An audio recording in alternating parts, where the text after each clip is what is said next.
This is AP US History. Today's topic is we are discussing some of the differences between the North and the South, both along just simply ideological lines. Obviously, slavery is going to be a big part of that, but also the view about labor in general. We're going to talk about something that came out of the South called the pro-slavery argument, which was an academic response to people that criticized slavery. This was actually something the South came up with to support slavery. We're going to talk about some of the political parties that emerged during this time period, and we are also going to finish up by talking about the election of 1856. For our first slide, we're going to talk about slavery and labor, and specifically how that's going to impact the North.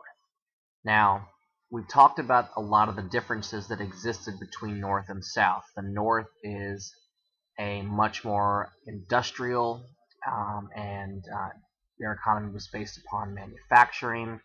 We've got a much broader and more diverse economic base in the North than we do in the South, which is predominantly agriculture. Now, in the North, the structure of society was based on two major pillars, and that is the idea of free soil and free labor. And what those two things mean is, for free soil, meaning the land is free, there's no slavery, therefore you don't have certain individuals who are in bondage. The second idea, free labor. Now, that doesn't mean someone works for free. What that means is that people are free to choose the occupation, the employment of their choice. Now, that system had to be in place in the North, because if you have a slave system, that totally undermines the system that they were using. Now, in general, abolitionists are pushing for freeing slaves because they're talking about slavery being a moral evil. So there were many people, many abolitionists, who wanted to get rid of slavery for moral reasons. But most Northerners opposed the spread of slavery for economic reasons, and that is generally out of economic self-interest. Many people in the North worked in factories or textile mills or places like that, and if slavery expanded, more than likely those individuals would probably be economically hurt because they might lose their jobs. It's much cheaper to have a slave than it is to pay someone consistently to work in a factory. So if slavery spreads, there is potentially the economic hurt that might go along with that. So many Northerners were opposed to the spread of slavery for that reason. But it also explains why they were okay with slavery staying legal where it was in the South. If you continue that system, the slaves stay there. But if you free all the slaves, there's the possibility that they could leave and go up north, and now they are going to be economic competition up there because they could potentially work in factories and mills as well. Now, the slave system had been in place in the South for a long period of time. Now, the specific rules that were in place as far as how slaves were handled, how they were treated, they had grown much stricter and more harsh as time went on, specifically after there were slave rebellions. One example of that is Nat Turner's rebellion. Now, usually after these rebellions took place, these uprisings, the whites who owned slaves typically got stricter in terms of how they controlled slaves, because they wanted, again, to manage them and make sure that they did not have that ability to have a much stronger uprising. Now, because of the criticism that they were receiving from the North, the different moral arguments of slavery, there were some leading academics from the South who actually proposed a moral defense for slavery, and that was simply called the pro-slavery argument. Now, it attempted to explain why slavery was a good thing. The first component of the pro-slavery argument was simply saying that, yes, slavery is a good thing, and here's why. They said it was good for the slaves. Slavery is good for the slaves because conditions for slaves are better than that for the industrial workers of the North. Now, it is true that working conditions for many industrial workers were pretty bad. In fact, you could probably find some examples where um, the conditions for slaves were better than that of industrial workers. In general, it's probably not totally true, and certainly there is the fact that industrial workers are getting paid. They can choose whether they want to work there or not, and obviously if you're a slave, you don't have that choice.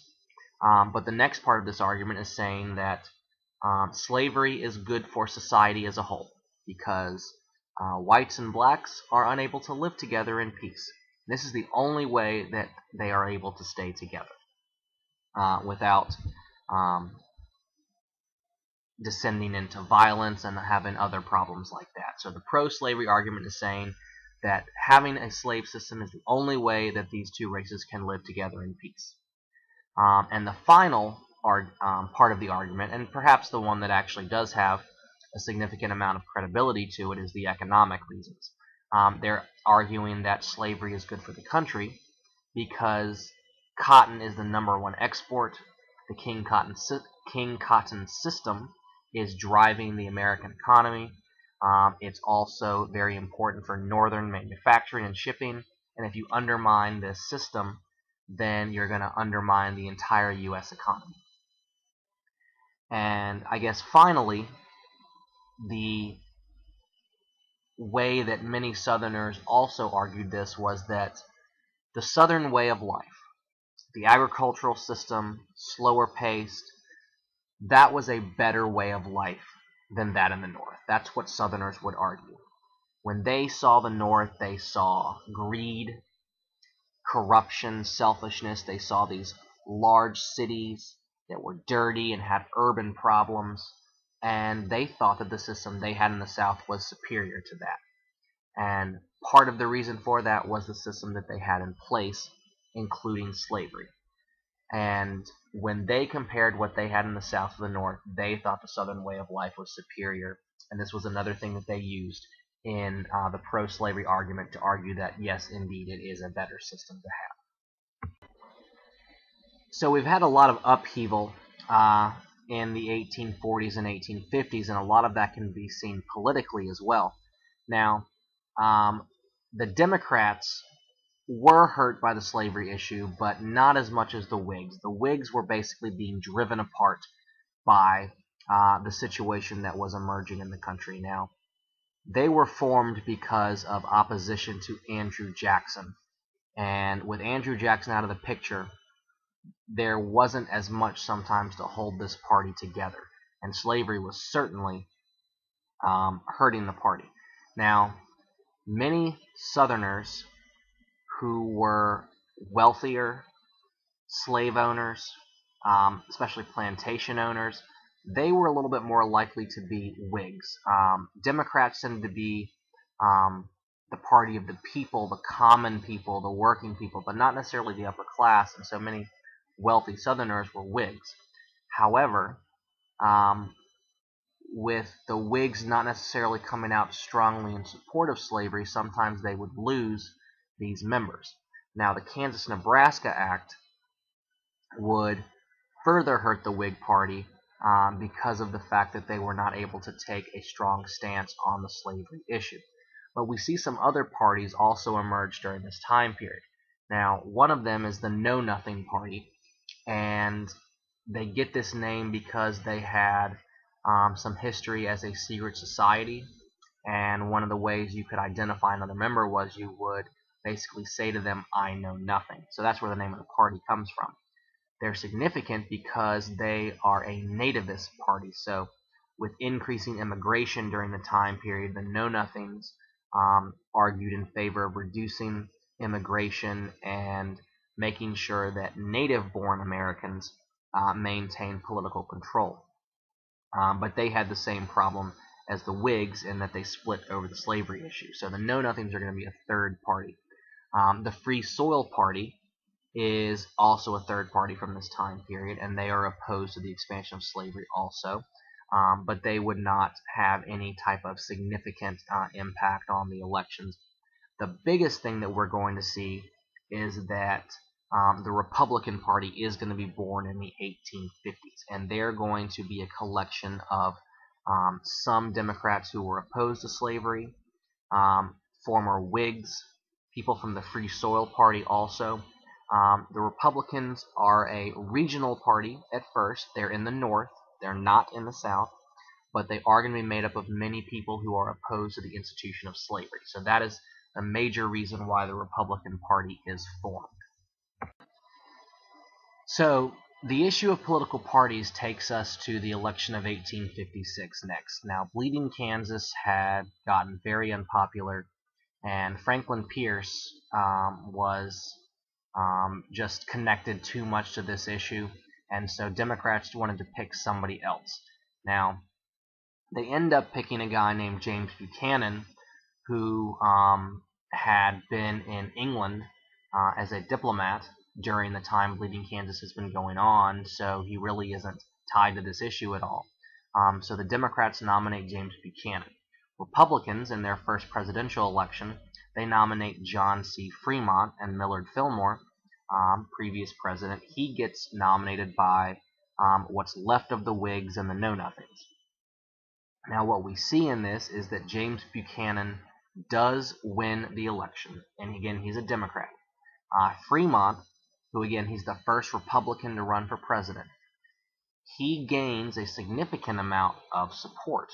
He doesn't win, but he does gain a significant amount. But none of that is from the South. Again, the Republicans initially are a regional party up in the North. They receive no support in the South because they are viewed as an anti-slavery party, which they were. And so they do not get any votes in the South. So Buchanan, a Democrat, does win the election of 1856. The problem with Buchanan is that he would prove to not be an effective or decisive leader during this time. The crisis is going to continue to grow until the nation does split apart in 1860 and 1861. And unfortunately, Buchanan ends up being one of the weakest presidents in U.S. history at a time when the nation probably needed one of its strongest leaders, and they would have to wait until Abraham Lincoln came into office for that to happen. So that is it for this unit, and if you have any questions, please comment. And that's it.